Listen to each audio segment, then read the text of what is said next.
state in this country, a single Brahmin become a MLA and MP. That is the land of Periyar.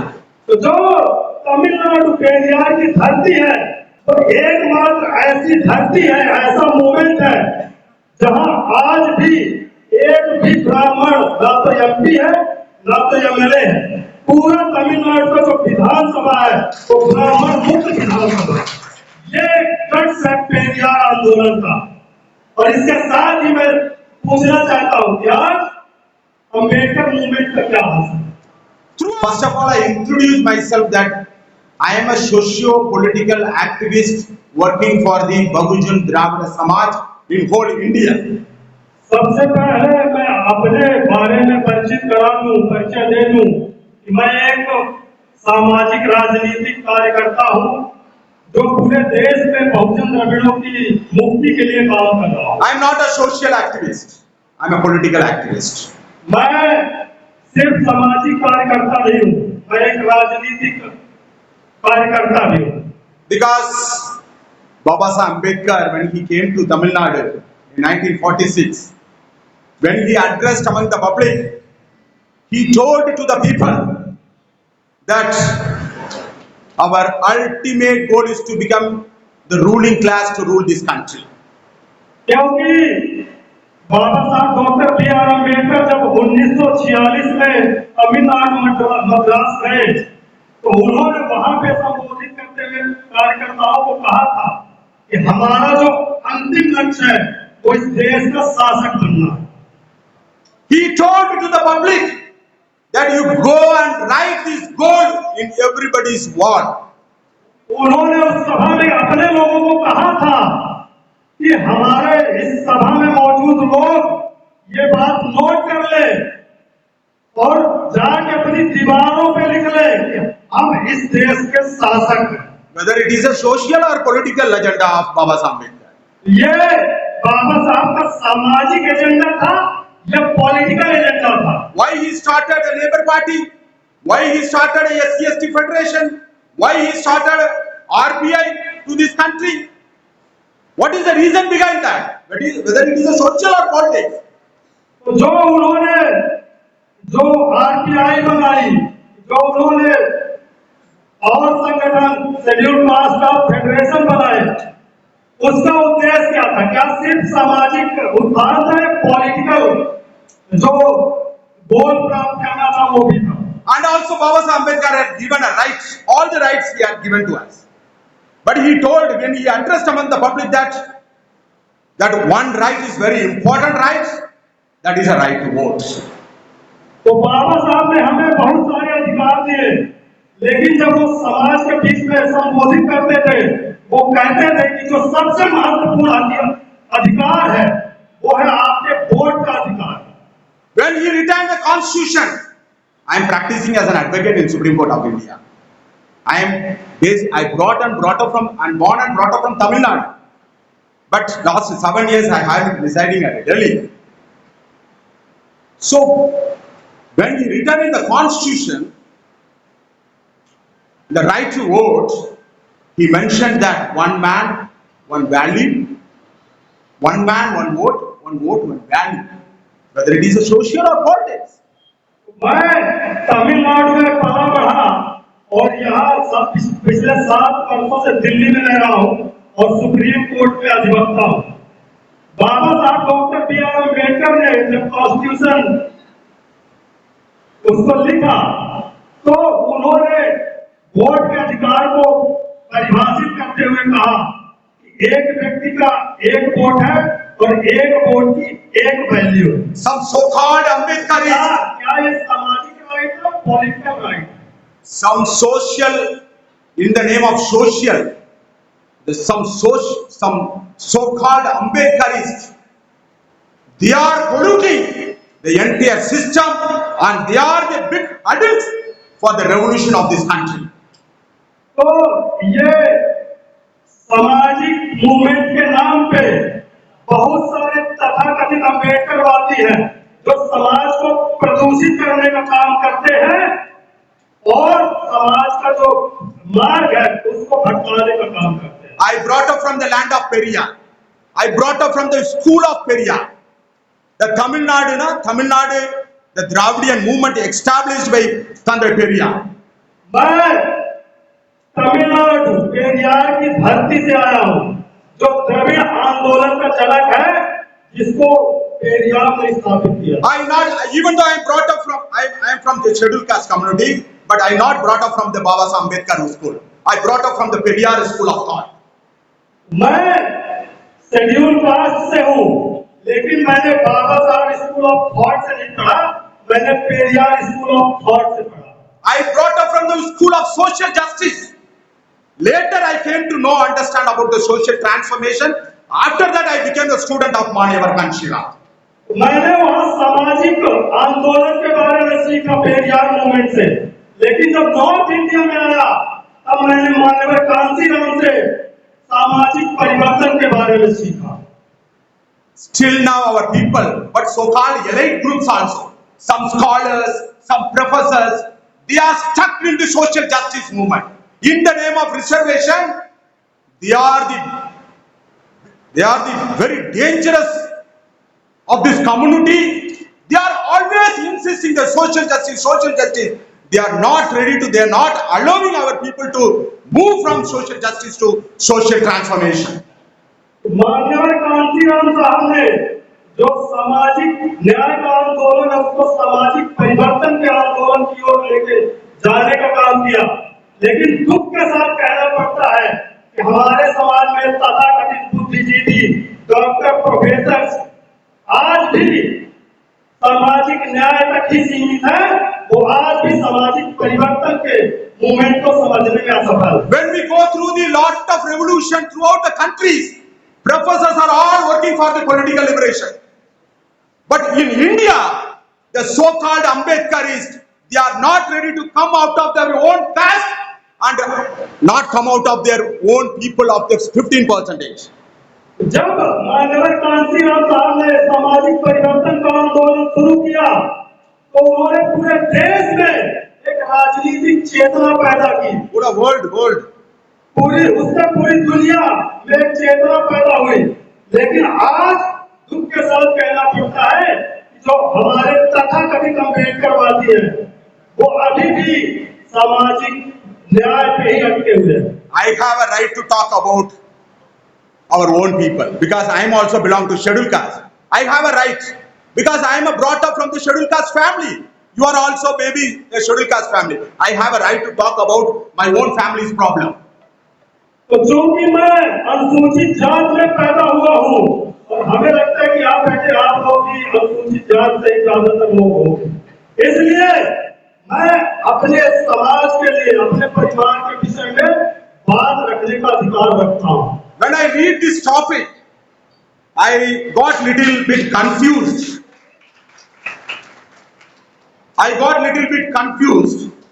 Does the Bahujan movement want a socio-political empowerment, or a Dravidian people want a socio-political empowerment?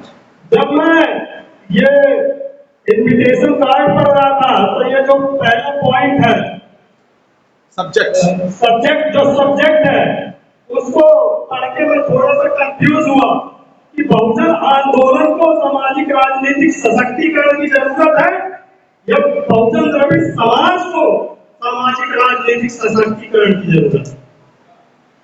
There are more than 1,000 puppet political parties in India in the name of Baba Saheb Ambedkar.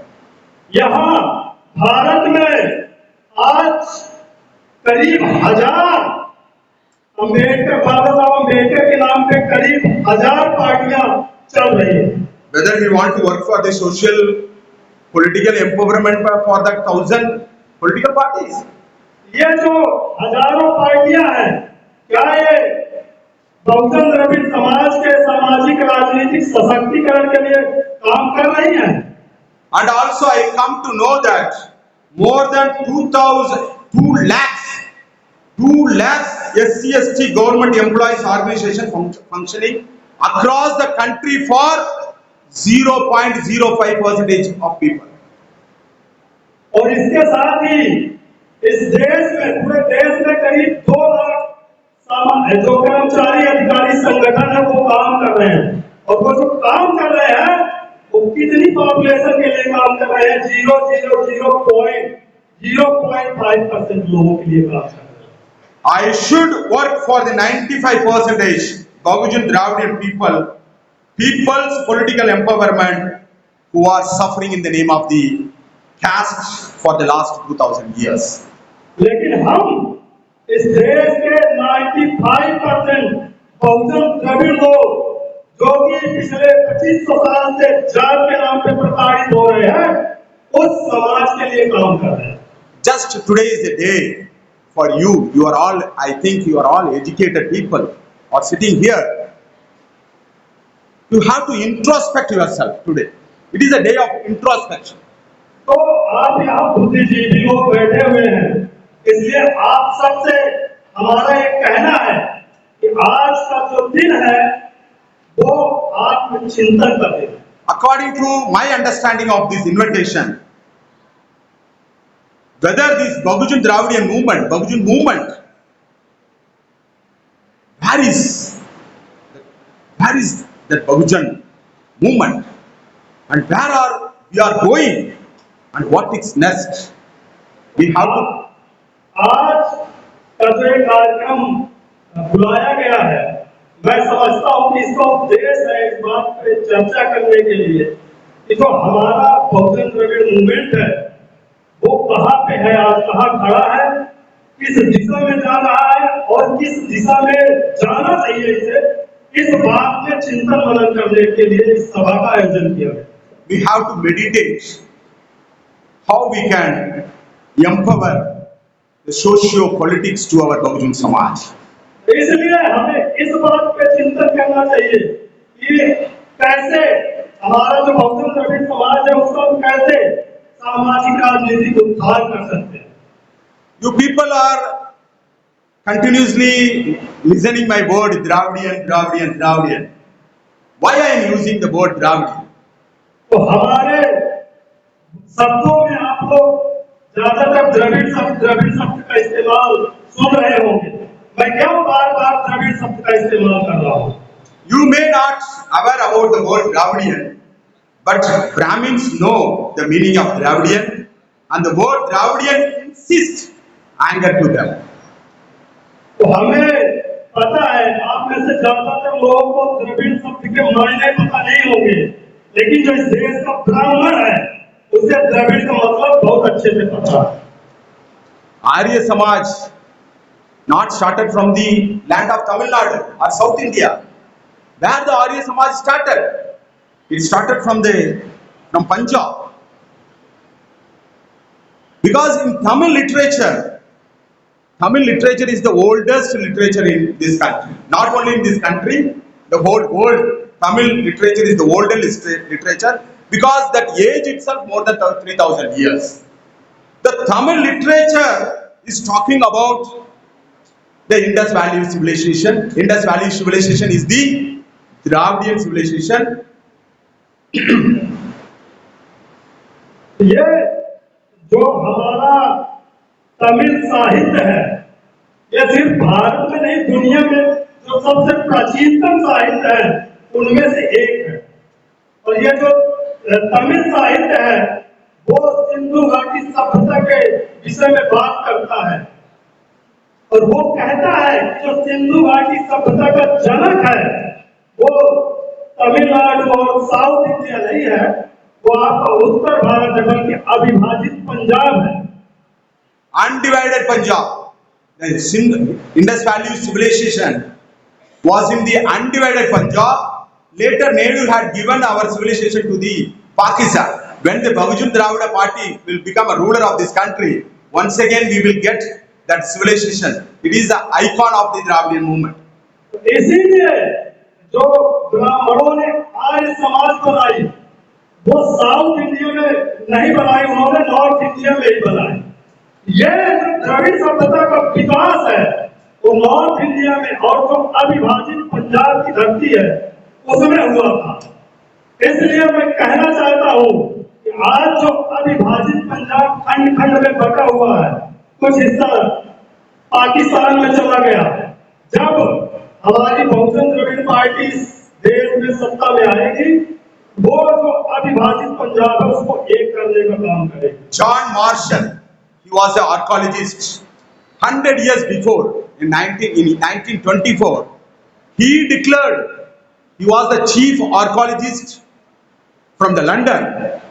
He did a survey, he did a study about the Indus Valley civilization 10 years in India, and he declared that Indus Valley civilization was the Dravidian civilization.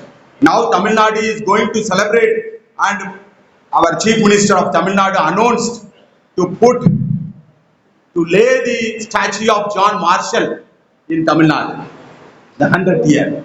100 वर्ष पहले America में एक London London में John Marshall नाम के पुरातत्ववेत्ता हुए, उन्होंने सबसे पहले बताया था, ये बताने काम किया कि जो सिंधु घाटी सभ्यता का उद्भव है वो नॉर्थ इंडिया में हुआ। इसीलिए उनकी याद में हमारे जो तमिलनाडु के मुख्यमंत्री है, जो डीएमके सरकार है, तो जॉन मार्शल का स्टेचू बना रही है तमिलनाडु में। So why I am using the word Dravidian? The Brahmins could understand about the meaning behind the Dravidian, but our people don't know the meaning behind the Dravidian. Because you people are very much worried about that nowadays the Brahmins entered into the Bhagujan movement and the Brahmins entered into the Mool Nivasi movement. Why Brahmins are not still now not entered into the Dravidian movement in Tamil Nadu? तो मैं बार द्रविड़ जो शब्द है, Dravid movement की बात कर रहा हूँ, क्योंकि यहाँ अक्सर ये सुनने में आता है कि जो बहुजन आंदोलन था उसमें ब्राह्मणों की घुसपैठ हो गई, जो मूल निवासी आंदोलन है उसमें ब्राह्मणों की घुसपैठ हो गई। लेकिन क्या कारण है कि आज तक द्रविड़ आंदोलन में ब्राह्मणों का घुसपैठ नहीं हो सका? Tamil Nadu is the only state in this country a single Brahmin become a MLA and MP. That is the land of Periyar.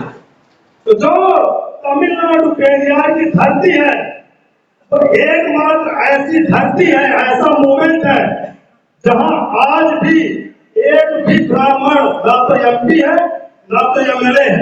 पूरा तमिलनाडु का जो विधानसभा है वो ब्राह्मण मुक्त विधानसभा है। That is the guts of Periyar. That is the guts of Periyar. What is the situation of Ambedkar movement? ये guts है पेरियार आंदोलन का। और इसके साथ ही मैं पूछना चाहता हूँ कि आज अम्बेडकर मूवमेंट का क्या हाल है? Throughout the country, I visited throughout the country. Last election, our Bahujan Dravida party contested 40 seats throughout the country. I visited almost all the countries. All the Bahujan, all the Ambedkarist movement are begging to the Manuvadi parties for the 1 seat or 2 seats. That is the mindset of the so-called Ambedkarists in this country. तो पिछले चुनाव जो 2024 का लोकसभा चुनाव हुआ उसमें पूरे देश भर में हमारी पार्टी ने करीब 40 पार्लियामेंट मेंबर के लिए 40 कैंडिडेट खड़े किए, और उसके संदर्भ में पूरे भारत में हमारा घूमने का एक प्रोग्राम था। मैंने देखा कि पूरे भारत में आज जो अम्बेडकरवाद का जो असर हुआ है, जो तथाकथित अम्बेडकरवादी है, तो पूरे भारत में एक सीट के लिए ब्राह्मणवादी पार्टियों से भीख मांगते नजर आ रहे हैं। That is the situation. That is, I am very sorry and ashamed to say that they don't have a mind to rule this country. But what Baba Saheb Ambedkar told? He wanted to become a governing class to rule this country. ये कहने में मैं बहुत खेद के साथ मुझे बहुत शर्म महसूस होती है जब मैं ये देखता हूँ, और मैं ये कहना चाहता हूँ कि ऐसे तथाकथित अम्बेडकरवादी लोगों के पास शासन करने का, इस देश में शासन करने का कोई प्रोग्राम नहीं है। और जबकि माननीय बाबा साहब डॉक्टर बी आर अम्बेडकर अपने समाज को इस देश का शासक कौन बनना। How many years you are going to keep your hands like this? When your hand became like this, this is the mindset of the working class. This is the mindset of the slave class. तो मैं पूछना चाहता हूँ कि अब अभी और कितने वर्षों तक हम मांगते रहेंगे, मांगने की राजनीति पे विश्वास करते। जो शासक वर्ग होता है वो देने वाला होता है। तो ये बात हमारे लोगों को मानवीय कालसी का अनुसार समझाएं। In Tamil Nadu, the Brahmins are not joining in the any Dravidian party. They are joining in the Communist Party, they are joining in the Congress Party, or they are joining in the BJP. तो जो तमिलनाडु का ब्राह्मण है, एक भी ब्राह्मण Dravid movement में शामिल नहीं होता। उनको राजनीति करनी है तो या तो कम्युनिस्ट पार्टियों को ज्वाइन करेंगे, या तो कांग्रेस पार्टी को ज्वाइन करेंगे, या तो फिर अभी ये जो भाजपा वहां पे प्रयास कर रही है तो भाजपा में जाए। Because they are not ready to show their identity as a Dravidian identity. They know, because Nehru also in his book The Discovery of India, he mentioned about Aryans are came from the outside of the country. वो ब्राह्मण अपने आप को कभी द्रविड़ नहीं दर्शाना चाहते, क्योंकि वो जानते हैं कि वो द्रविड़ नहीं है। जो ब्राह्मण पंडित जवाहरलाल नेहरू था, उसने भारत की खोज की किताब लिखी है, उसमें भी उसने लिखा है कि जो आर्यंस है वो भारत के नहीं है, आउटसाइडर है, भारत के बाहर के लोग। Brahmins never ever identified themselves as a Dravidian at any stage. They will not identify. यही कारण है कि द्रविड़ जो ब्राह्मण है वो कभी भी किसी भी कीमत पे अपने आप को द्रविड़ के रूप में नहीं पहचानते। Politics is related to the wisdom. Politics is related to the wisdom, because we are sitting in front of Bhagavan Buddha. Politics is related to the wisdom, not knowledge. It is related to the experience plus knowledge. तो जो राजनीति है वो सिर्फ जो knowledge है, जानकारी पे आधारित नहीं है, ये जानकारी और ज्ञान का सम्मिश्रण है। You are ready to get the knowledge. You are ready to get the knowledge, but your inner heart is not ready to go for the experience. आपके पास जानकारी होगी, लेकिन आपके पास व्यवहार की कमी होती है। Because the rulers require the wisdom to give a good governance. लेकिन जो शासक वर्ग होता है वो अच्छा शासन संचालित करने के लिए उसको विस्डम की जरूरत होती है, उसको बुद्धि की जरूरत होती है। But in India, the wisdom is not ruling. The stupidity, foolishness, crookedness, conspiracies are ruling this country. लेकिन यहाँ भारत में बुद्धिमान लोगों का शासन नहीं है, बुद्धि यहाँ राज नहीं करती, यहाँ षड्यंत्र, धूर्तता, बेईमानी का शासन चलता है।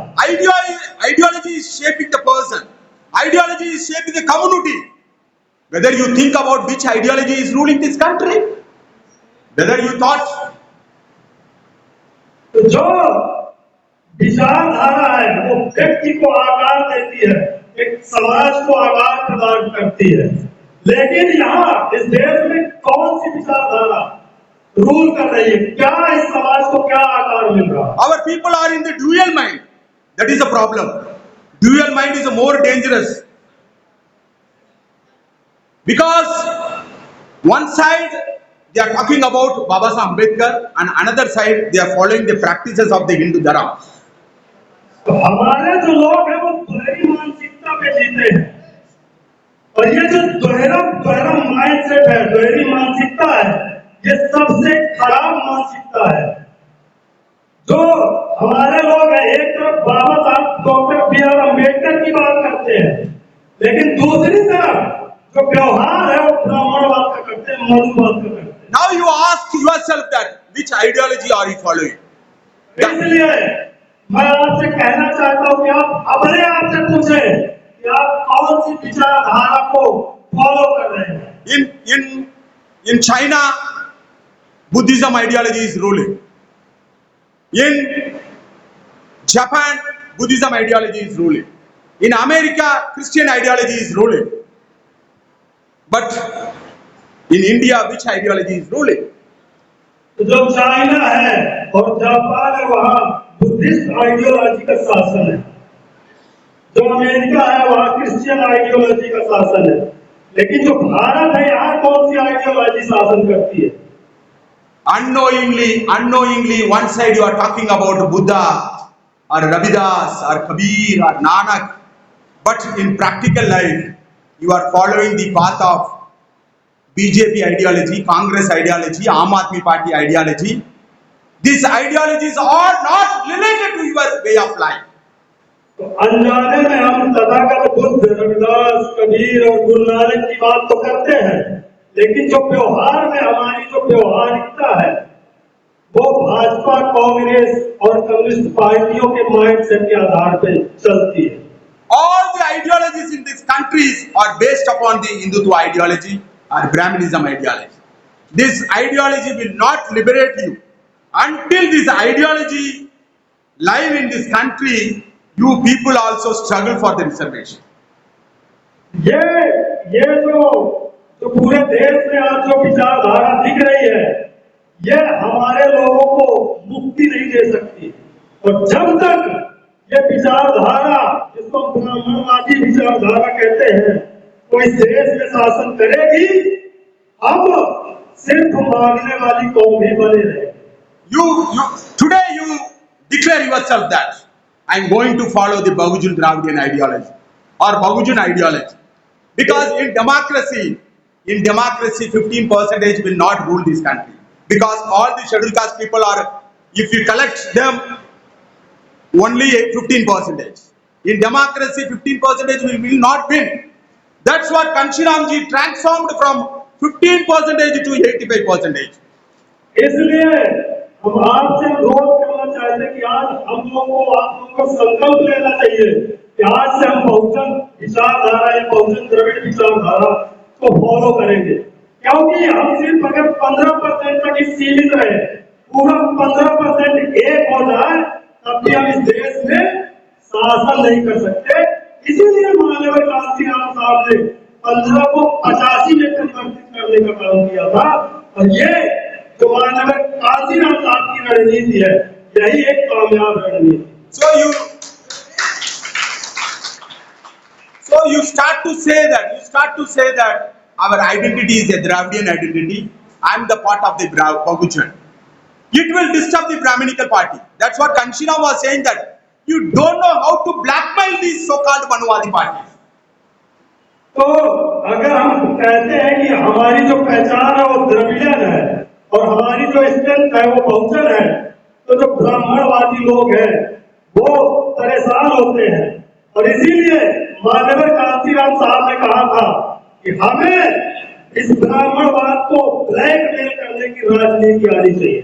That's what Kanshiram was saying, that if you declare yourself as if you say yourself as a Dalit means a civilized beggar. Kanshiram was using to say that like that. If you tell the Bahujan means you are like a ruling class, or you want to become a ruling class or a beggar class. तो माननीय कांशीराम साहब कहते थे कि अगर आप सिर्फ दलित की बात करते हैं, अगर आप सिर्फ 15% की बात करते हैं, तो समझिए कि ये जो आप सब भिखारी समाज बना रहे हैं। लेकिन अगर आप 85% की बात करते हैं, तो वो 85% आपको शासन सत्ता की तरफ लेके जाएगा। अब आपको समझना है कि आप किधर जाना चाहते हैं। And also here mention one topic, leadership crisis in Bahujan Samaj. We should not say, we should not put that title. Because why? Because Bahujan people are more than 130 crore people are the Bahujan Dravida Samaj in this country. But we are discussing about the leadership crisis. Whether you couldn't find a single leader, a honest leader in the society. It is a very shame. If you tell to this in the open means, the Brahmins will celebrate. Oh, these people are still now they are crying for the leadership. तो इसमें एक point है, leadership crisis in Bahujan Samaj में नेतृत्व का संकट। मेरा ऐसा अपना मानना है कि हमें पब्लिकली इस तरीके से अनाउंसमेंट नहीं करनी चाहिए, क्योंकि इस देश में हम 130 करोड़ लोग हैं।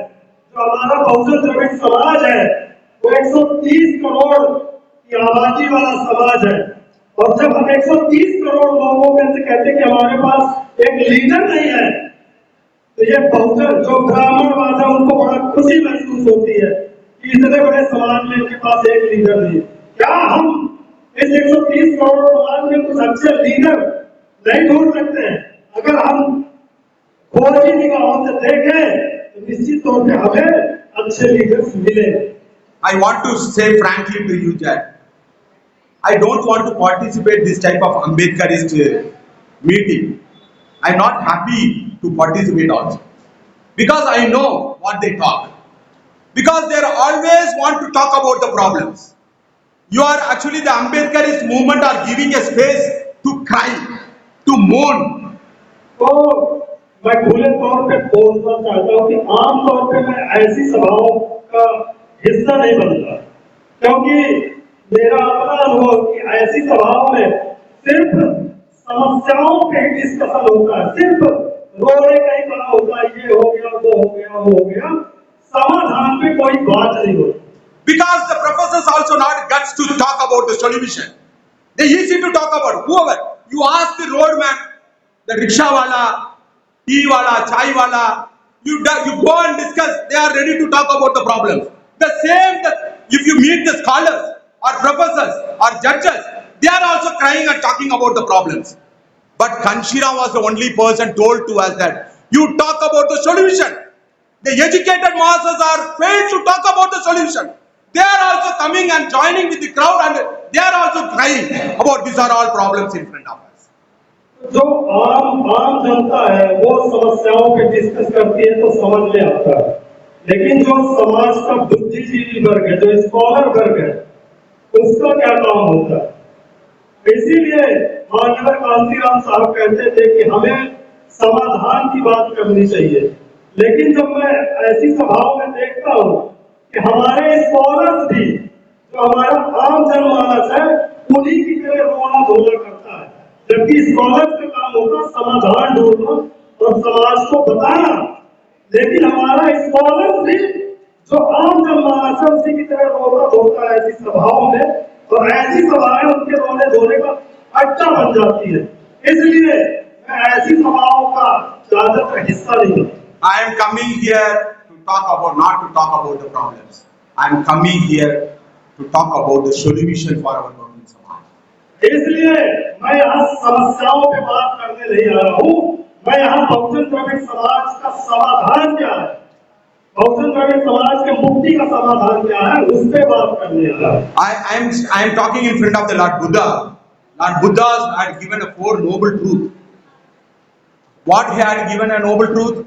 Life is a suffering, the causes of the suffering, there is a solution to. If you find the solution, you follow the right action. Lord Buddha clearly told, but still now, in front of Buddha, you are talking about the problems means, who will talk about the solution and right action? अभी हम तथागत बुद्ध की सामने बात कर रहे बैठे, तथागत बुद्ध ने कहा है, जो चार आर्य सत्य बताए हैं, उन्होंने जो मूल बताया कि दुख है, दुख का कारण है, और कारण समझ जाए तो उसका निवारण। इसके बाद भी हम उनकी फोटो रख के अभी दुख तक ही सीमित है, दुख तक ही बात करते हैं, उसके जो कारण है, कारण को समझ के उसका समाधान क्या, निवारण के विषय में बात ही नहीं करते। That's what Baba Saheb Ambedkar told to us. Political power is the only master key which can open any lock, whether it is a social problem, economical problem, cultural problem, educational problem. Political power is the only master key. He told about the solution.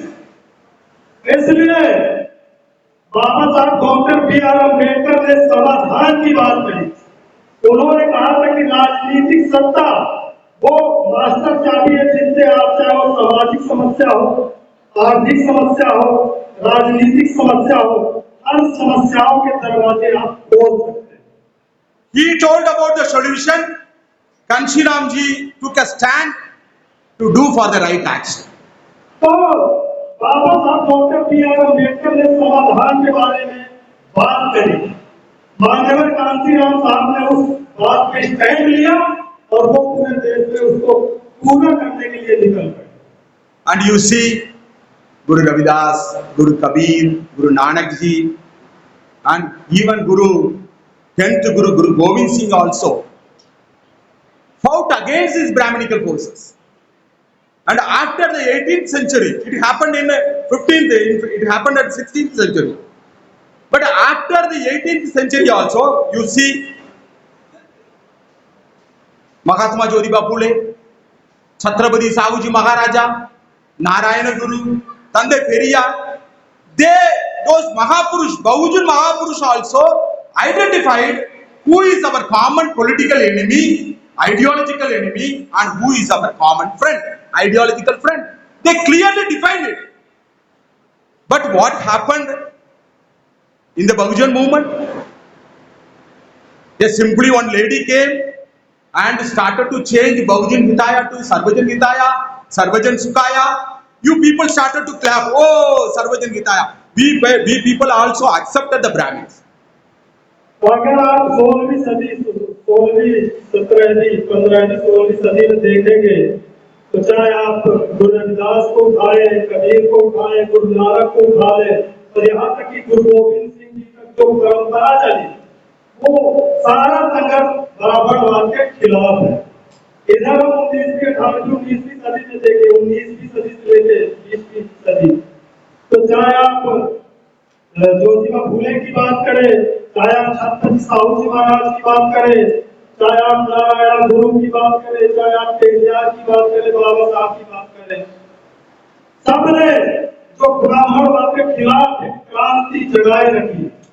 लेकिन मानवर कांसीराम साहब के पास एक औरत आती है और वो बहुजन movement को सर्जन में बदलती है और उन्होंने जो हमारे महापुरुषों ने ये बताया कि हमारा वैचारिक दोस्त कौन है और दुश्मन कौन है, और यहाँ वैचारिक दुश्मन दोस्त सब एक कर दिए गए और हमारे समाज के लोगों ने उसका विरोध नहीं किया, उल्टा तालियां बजाने का काम किया। और यही कारण है कि आज हम ये दिन देखें। All the Bahujan Mahapurush opened our eyes, but one lady came and she made us all the blind. After Manevar Kanshiramji demise, no agitation happened in this country.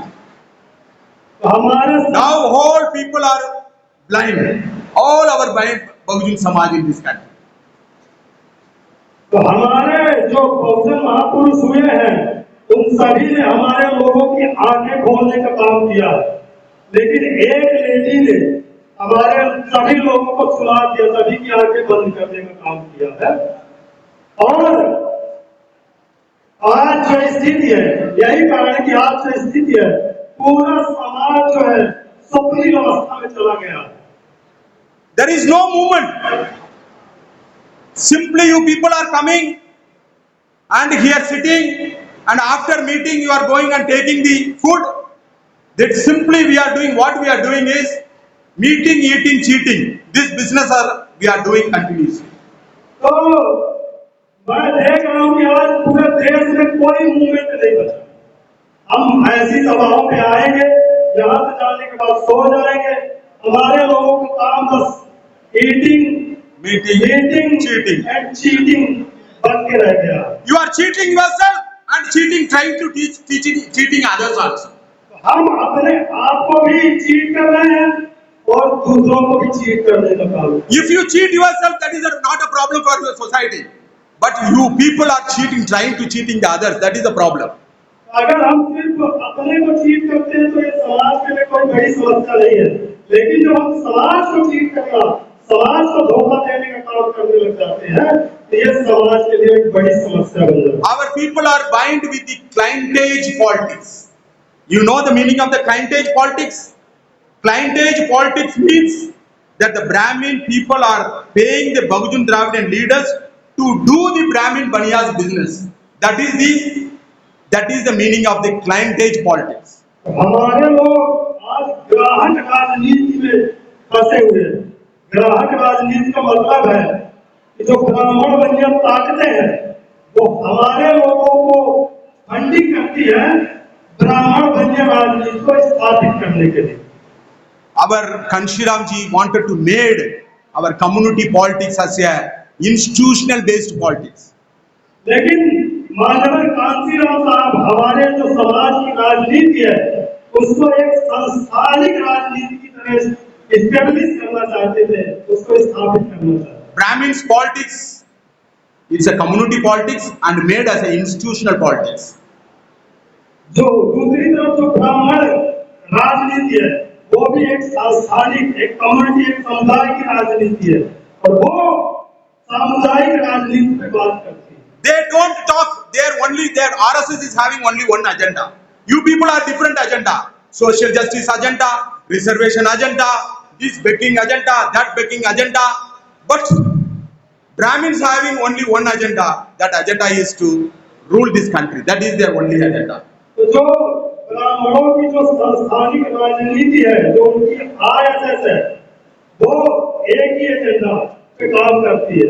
हमारे लोग सामाजिक न्याय के एजेंडे पे काम करेंगे, रिजर्वेशन के एजेंडे पे काम करेंगे या कि और भी विभिन्न मांगों के एजेंडे पे काम करेंगे, लेकिन जो ब्राह्मणवादी राजनीति है, उनकी जो सांस्थानिक राजनीति है, जो उनकी आरएसएस है, वो एक ही एजेंडे पे काम करती है कि कैसे इस देश को शासित करना।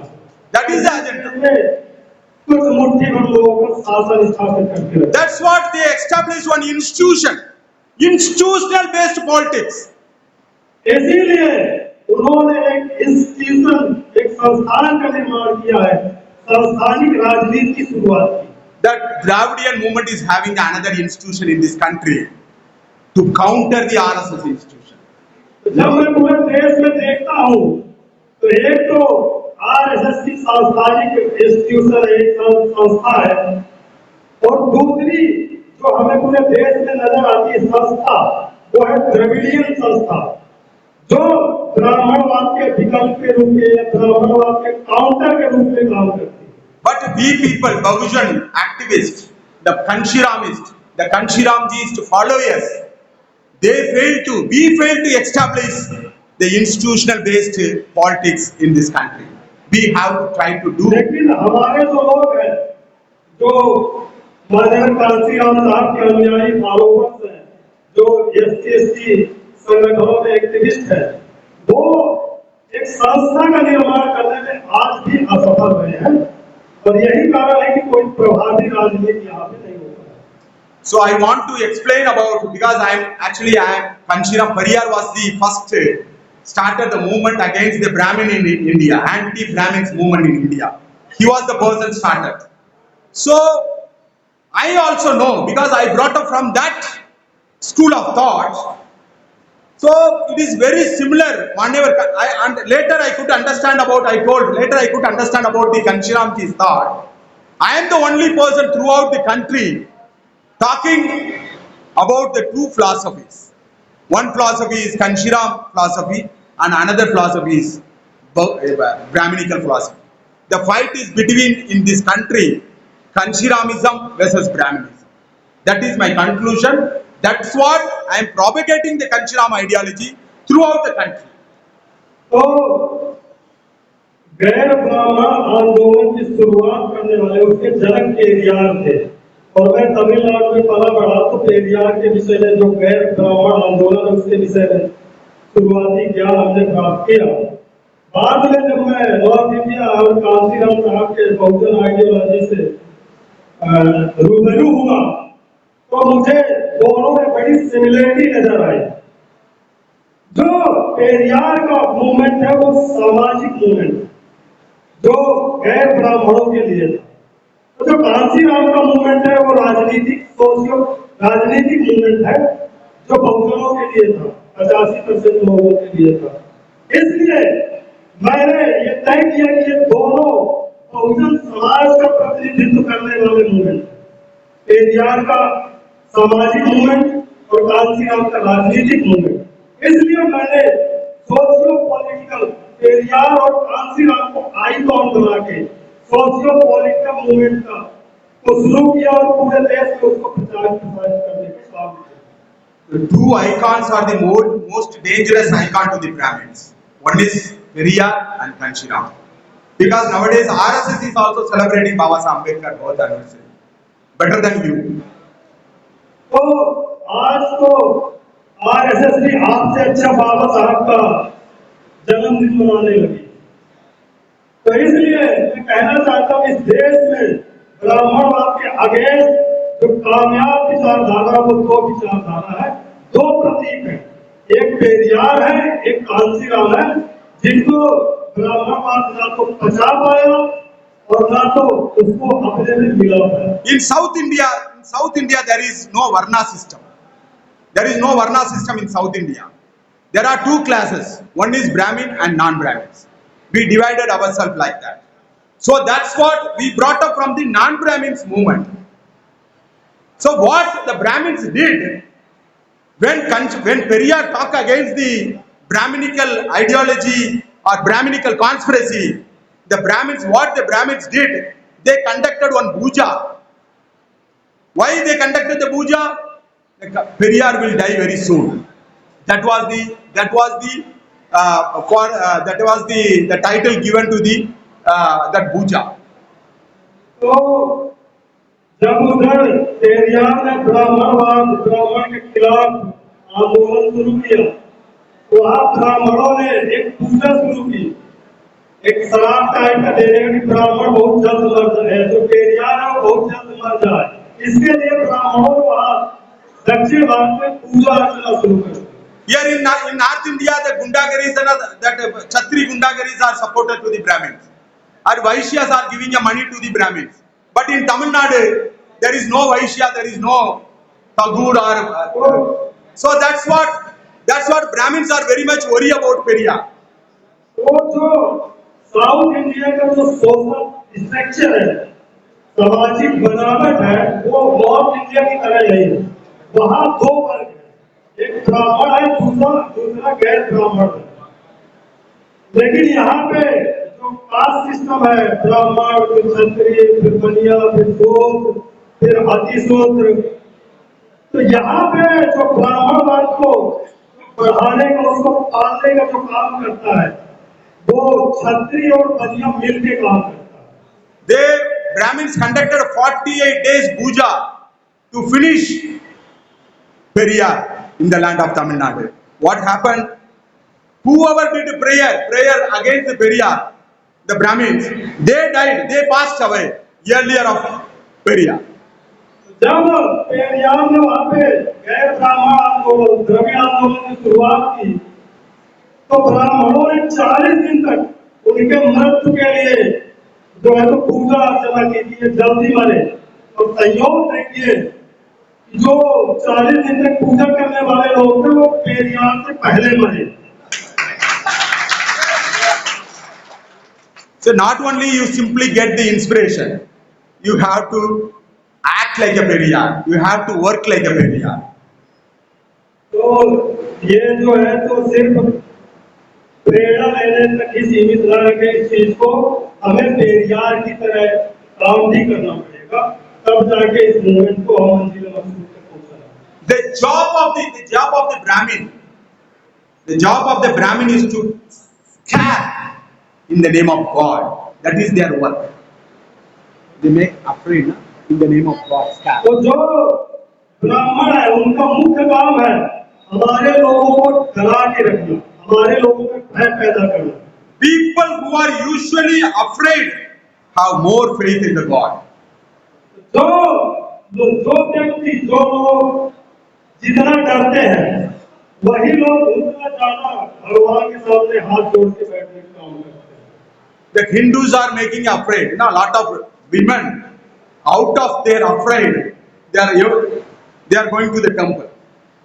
हमारे लोग जो डर है, जो ब्राह्मणों द्वारा फैलाया डर है, उस डर के कारण मंदिरों में जाते हैं और हाथ जोड़ के भगवान से भीख मांगते हैं।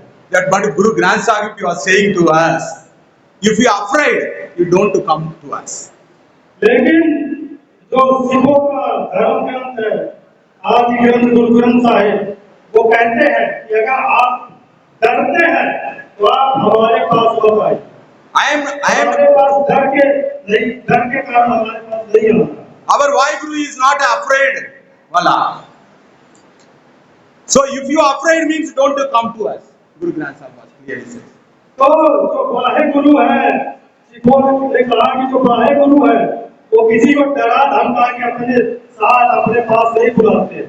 इसलिए जब कोई सिख गुरुद्वारे में जाता है तो वो निर्भय होकर निडर होकर जाता है।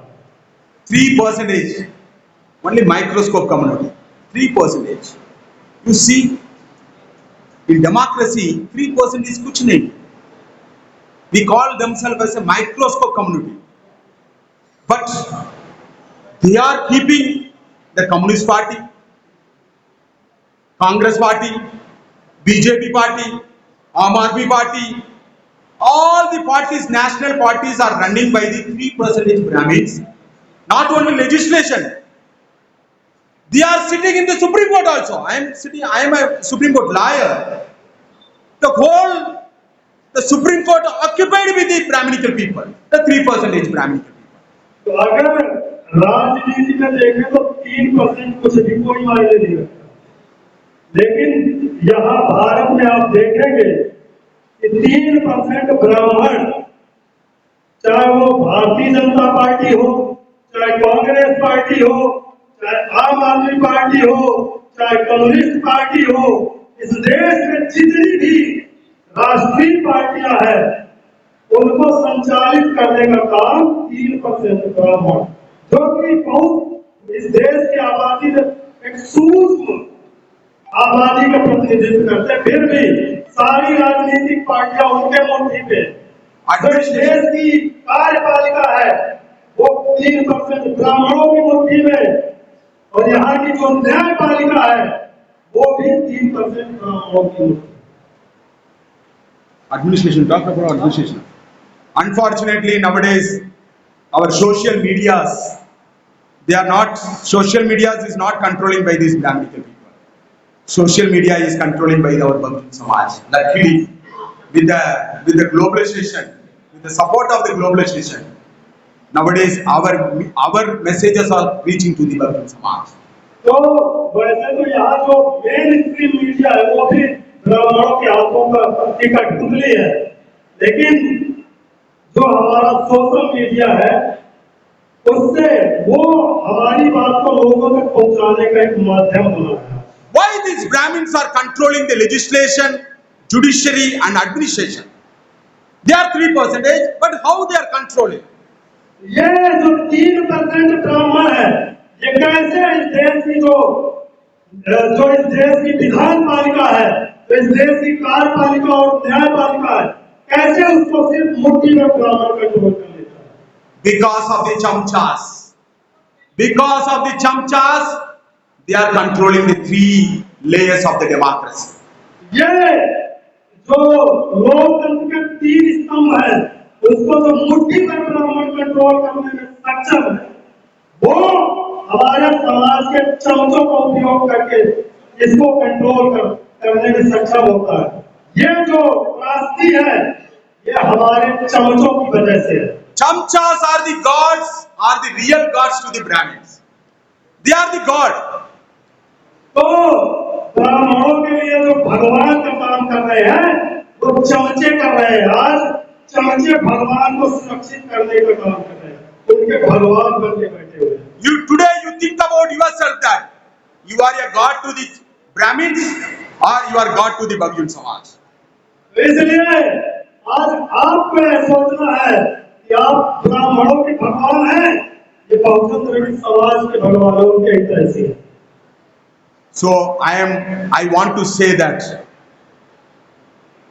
I come here to make awareness about the importance of the political power, and I am coming here to talk about who is our common ideological friend and who is common ideological enemy.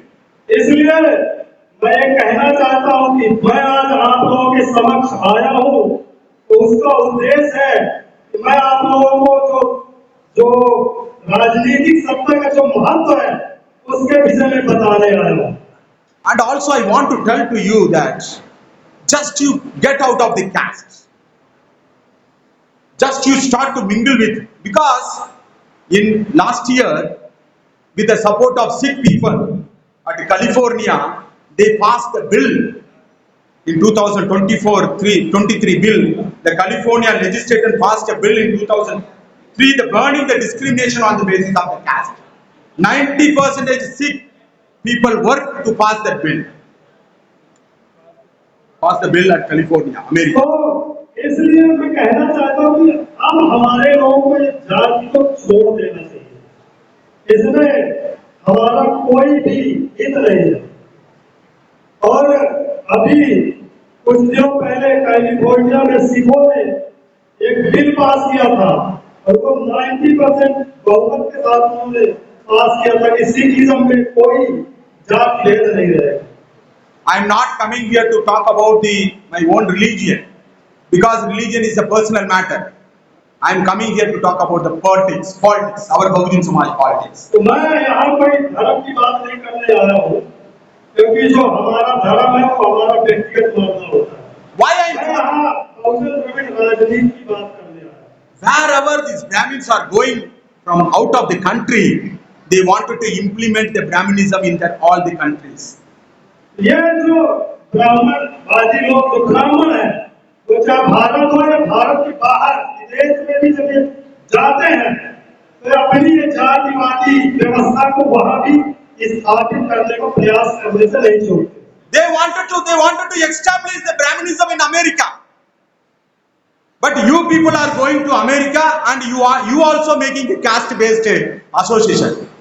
Caste is in this country. Why you people are carrying the caste from India to America, India to Dubai, India to Australia?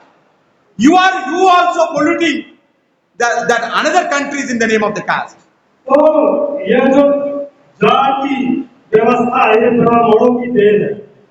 और पिछले कुछ दिनों से America में भी जो ब्राह्मणवादी संगठन है वो चाहते हैं कि जाति को यहाँ भी मान्यता मिले।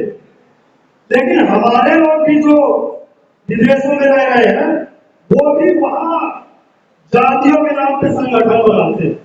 अगर जात के नाम पे बेनिफिट चाहिए तो भारत में जात के नाम पे बेनिफिट देते हैं। अमेरिका, इंग्लैंड, कनाडा, जर्मनी, वहाँ जाति की क्या जरूरत है? वहाँ तुम कौन सा जात के नाम पे रिजर्वेशन तुमको मिलेगा? तो कम से कम जब बाहर जाते हैं हमारे लोग तब तो जाति छोड़ देनी चाहिए।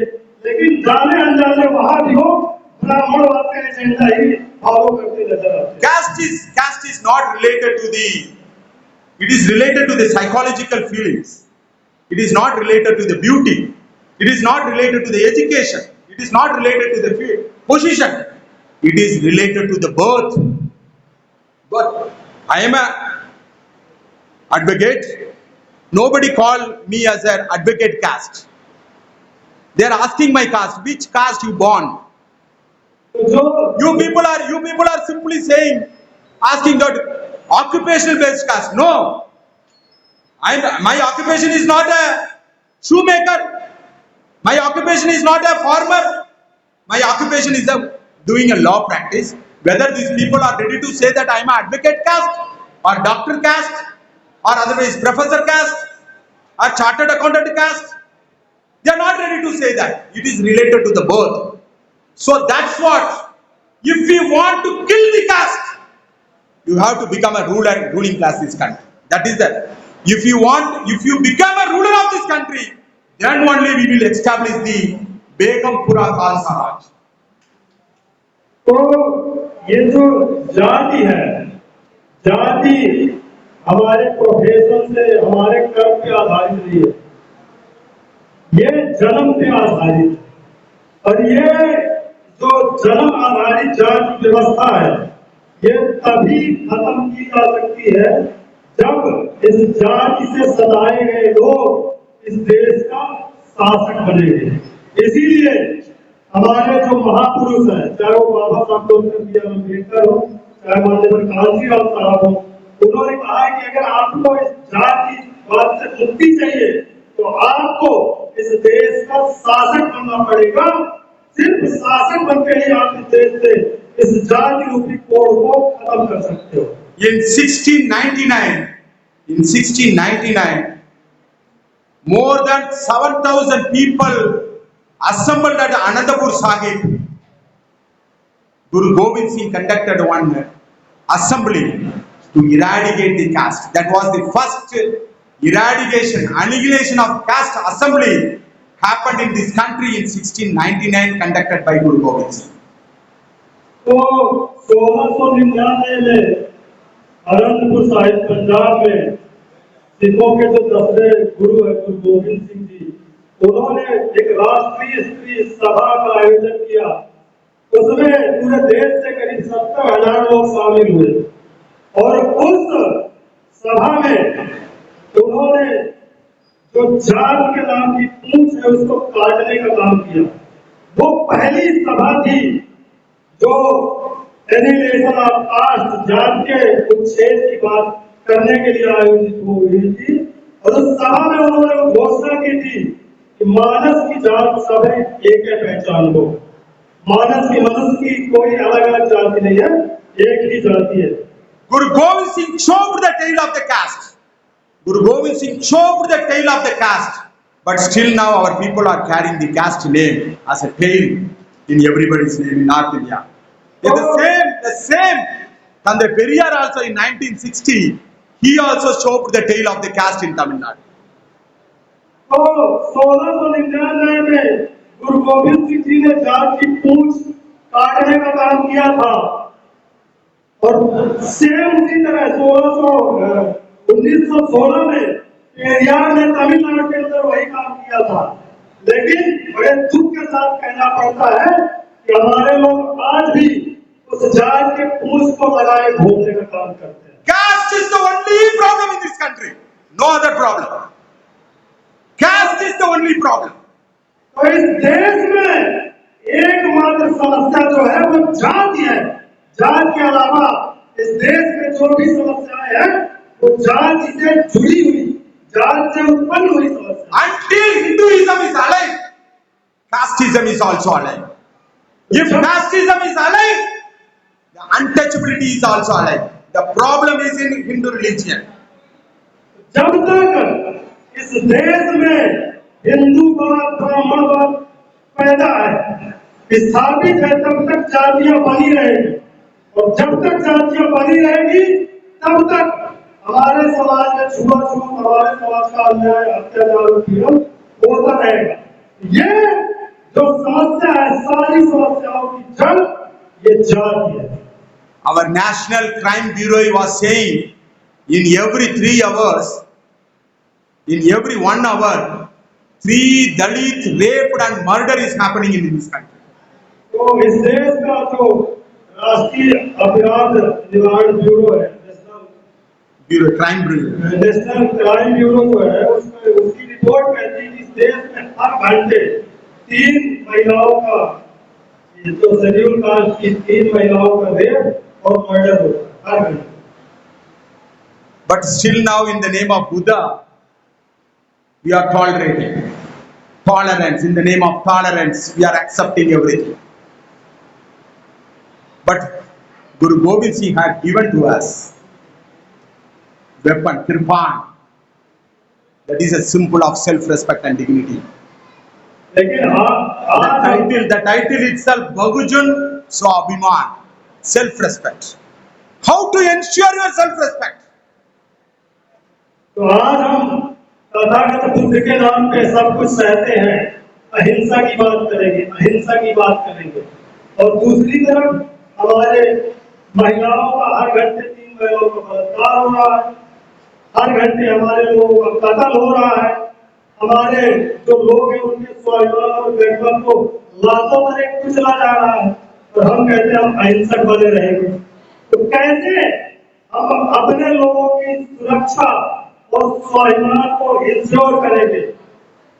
जैसा कि ये जो प्रोग्राम के ऑर्गेनाइजर है बहुजन स्वाभिमान संघ, स्वाभिमान सेल्फ रिस्पेक्ट, उस सेल्फ रिस्पेक्ट को कैसे बचाएंगे? Without weapon, we will not save our daughter, mother and sisters from our community. इसको अपनी गरिमा, अपने स्वाभिमान को सुरक्षित रखने के लिए गुरु ग्रंथ साहिब ने कृपान दी। बिना कृपान के, बिना हथियार के हम अपने माँ बहनों का सम्मान नहीं बचा सकते। Why we are getting afraid about America? Because America is selling the weapon. The whole world is getting fear when we talk about America.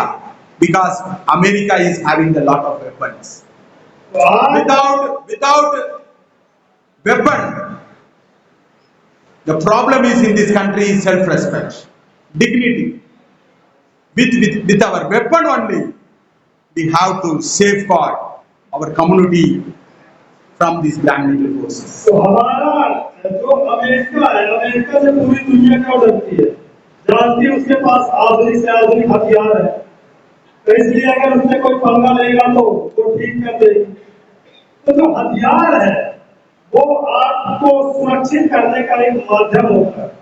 हमारे लोगों का जो गरिमा और सेल्फ रिस्पेक्ट है उसको बचाने का जो एक माध्यम है वो यही है कि आज हमारे लोगों के हाथ में भी हथियार होना चाहिए, जो कि ये मनवादी सरकारें हमें नहीं प्रोवाइड कर रही। So that time the Kirpan was the weapon, but in democracy that vote is your weapon. Bullet. उस टाइम गुरु गोविंद सिंह जी के टाइम जो मुख्य हथियार होता था अपनी और अपने समाज, अपने बहन बेटियों की रक्षा करने का, वो तलवार मुख्य हथियार होता था। लेकिन इस लोकतांत्रिक युग में जो सबसे सशक्त हथियार है वो आपकी ये उंगली है, आपका वोट का अधिकार है। अगर आप अपने वोट के महत्व को समझ लें तो आप सब कुछ सुरक्षित कर सकते हैं सिर्फ एक उंगली का इस्तेमाल। This weapon is more powerful than the bullet. This vote is a powerful weapon than the bullet and talwar. ये जो हथियार है, जो वोट नामक हथियार है जो आपको मिला हुआ है, वो तलवार और बंदूक से कहीं ज्यादा पावरफुल हथियार है। But what is happening when the election comes? Because you people don't understand the value of the vote. That's what you are simply selling for biryani or otherwise 200 rupees or 1000 rupees. You people are selling our valuable weapon to our enemies. So that's what 3%. How the 3% is ruling this country? Because knowingly or unknowingly, you are selling these votes to the Brahminical तो party. हमारे जो लोग हैं वो vote का जो महत्व है, उसकी जो पावर है, उसको ना समझने के कारण वो कुछ प्लेट बिरयानी में या 100-200 रुपए में अपने वोट को बेचने का काम करते हैं और उस वोट को खरीद के ब्राह्मणवादी देश में शासन करता है। My politics is here not a social justice politics. My politics is a social transformation and economical emancipation politics. तो इसलिए जो हमारी राजनीति है वो सामाजिक न्याय की राजनीति नहीं है। हमारी राजनीति सामाजिक परिवर्तन और बहुजन द्रव्य समाज की आर्थिक मुक्ति की राजनीति। When the true social transformation come in this country, then only we can see the casteless society. Because Baba Saheb Ambedkar's mission also to create a casteless society in this country. How we can create a casteless society?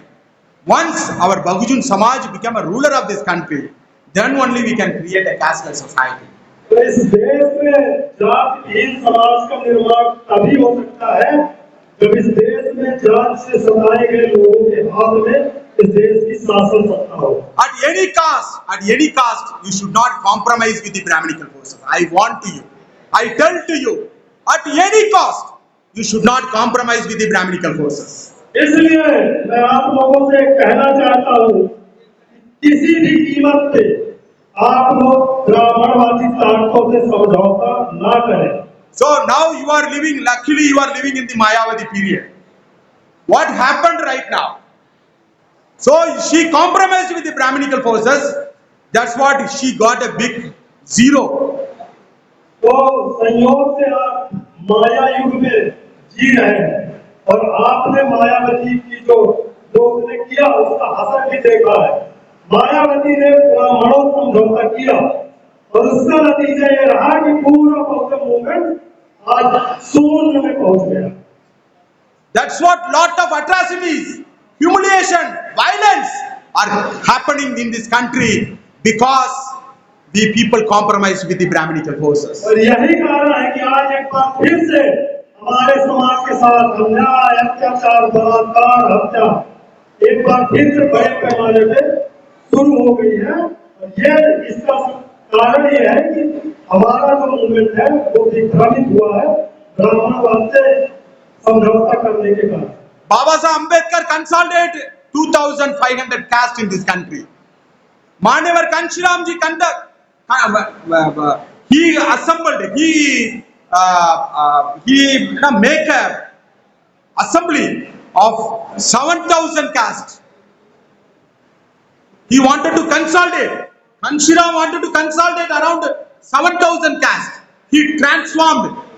Kanshiramji transformed from Baba Saheb Ambedkar to 2,500 caste to 7,000 caste. But what is happening right now? Nowadays, people started to talk about Chamar politics or Valmiki politics, or otherwise in Tamil Nadu, in Bengal, that Namashudra politics, in Andhra Pradesh, Mala Madhiga politics, in Tamil Nadu, Pallaparaya politics. Our people, more than 200 years back, they went. Nowadays, if I talk about the politics of the Bahujan politics or Dalit politics, our people are not ready to listen. Our people are ready to listen. If I talk about the Chamar politics, oh, this man is a good man. तो जातियों में बिखरे समाज को करीब 2500 जातियों को एक शेड्यूल में लाके बाबा साहब अम्बेडकर ने एक जाति शेड्यूल कास्ट 2500 जातियों को एक शेड्यूल में उन्होंने इकट्ठा करने का काम किया। मानव कांशीराम साहब आए, उन्होंने करीब 7,000 जातियों को मोबिलाइज करके बहुजन समाज बनाने का काम किया।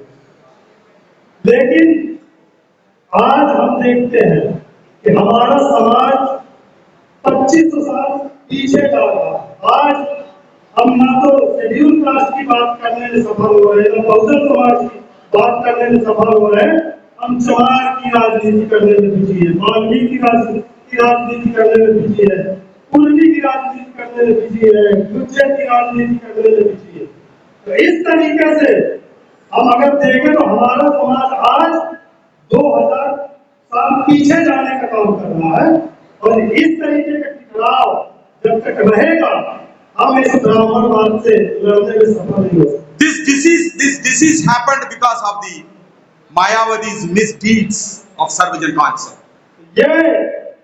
ये जो आज ये टकराव रूप धारण किया है, समाज जो दिग्भ्रमित हुआ है, इसकी जिम्मेदार मायावती है, जिसने कांशीराम के प्रयासों से हटके ब्राह्मणवाद से समझौता करने का काम। If your mind not transformed, you will not get any remedy to us. Just the transform. Consciousness transformation is necessary. तो जो मुख्य परिवर्तन है वो मानसिक परिवर्तन होता है। हमारी जो मानसिकता का बदलाव है वो हमारे लिए बहुत जरूरी है। I appeal to you that you start a work from Kanshiram, not Mayavati. इसलिए मैं आपको कहना चाहता हूँ कि आप मानव कांशीराम के रास्ते पे काम करना शुरू करिए, मायावती के रास्ते पे नहीं, क्योंकि आपको जीत की ओर लेके जाएगा कांशीराम का रास्ता, मायावती का रास्ता नहीं। Because Kanshiramji politics, Kanshiramji's formula, Kanshiramji's politics make a brotherhood with SC, ST, OBC and religious minorities of this country. क्योंकि जो मानव कांशीराम साहब का फार्मूला है वो SC, ST, OBC और रिलीजियस जो धार्मिक अल्पसंख्यक है उन सबको एक साथ लाने की, एक राजनीतिक सामाजिक भाईचारा बनाने की बात। Kanshiramji's era was golden age of our people. Now we came to the dark age. जब मानव कांशीराम साहब का युग था तो हमारा समाज एक स्वर्ण युग की तरफ आगे बढ़ रहा है। पूरे देश में हमारे समाज की एक अलग चेतना थी, लेकिन आज समाज अंधकार युग में जीवन जी रहा है। Change, if you want to happen a change, we need some partnership. That partner we have to call the OBCs. We have to call the Muslim Samaj, we have to call the Buddhist Samaj, Christian Samaj. We have to make a brotherhood among each other. Then only we become a ruler of this country. तो हम इस जो dark as है, जो अंधकार युग है, इससे स्वर्ण युग उजाले की ओर अगर जाना चाहते हैं तो हमें एक बार फिर से जो समुदाय है, जो एससी एसटी ओबीसी समुदाय, उसमें भागीदारी की बात शुरू करनी पड़ेगी, उसमें पार्टनरशिप की बात शुरू करनी पड़ेगी, उसमें भाईचारे की बात शुरू करनी पड़ेगी। हम SC ST OBC religious minority में सामाजिक राजनीतिक भाईचारा बना के ही इस देश में शासक कौन बन सकते हैं। In democracy, single caste will not win. We have to make a brotherhood with the other caste also. Their problem also same like us. We have to make a political alliance with those people. तो जो हमारी समस्या है, ऐसे इस देश में जो 85% लोगों में जो जातियां हैं, सब जातियों की ऐसी ही ब्राह्मणवादी समस्याएं हैं। तो इसलिए उस समस्या के आधार पे, उनका ब्राह्मणवाद के आधार पे उनका शोषण समान रूप से होता है। तो जिनका ब्राह्मणवाद के आधार पे शोषण होता है, उनको एक साथ राजनीतिक सामाजिक भाईचारे के आधार पे एक साथ लाके ही इस देश में एक विजयी राजनीति का आगाज कर सकते हैं। Our mission is to make a Begumpura Khalsa Raj in this country. That is a solution. We are talking about the solution throughout the country. Begumpura Khalsa Raj, Begumpura concept had given by Guru Ravidas. Khalsa, the word Khalsa had given by Guru Kabir. So based upon that ideology, we are roaming throughout the country to make a Begumpura Khalsa Raj. Through that Khalsa Raj, then only we will see the casteless society, egalitarian society in this country. In this sub, I conclude my speech. Waheguru ji का खालसा, वाहेगुरु जी की फतेह, जय कांशी राम, जय भैया। तो इस देश में आज ब्राह्मणवाद का राम राज चल रहा है, लेकिन हम इस देश में बेगमपुरा खालसा राज की स्थापना करना चाहते हैं। बेगमपुरा जो शब्द है वो गुरु रविदास की देन है, और जो खालसा शब्द है वो गुरु कबीर की देन है। और जब इस देश में बेगमपुरा दुख मुक्त शासन स्थापित होगा, तभी इस देश में जो पहुंचाओ की ज्यादातर समस्याएं हैं उनका छुटकारा होगा। इन्हीं शब्दों के साथ मैं अपनी बात समाप्त करता हूँ। वाहेगुरु जी का खालसा, वाहेगुरु जी की फतेह, जय पेरियार, जय कांशी राम। बहुत बहुत धन्यवाद।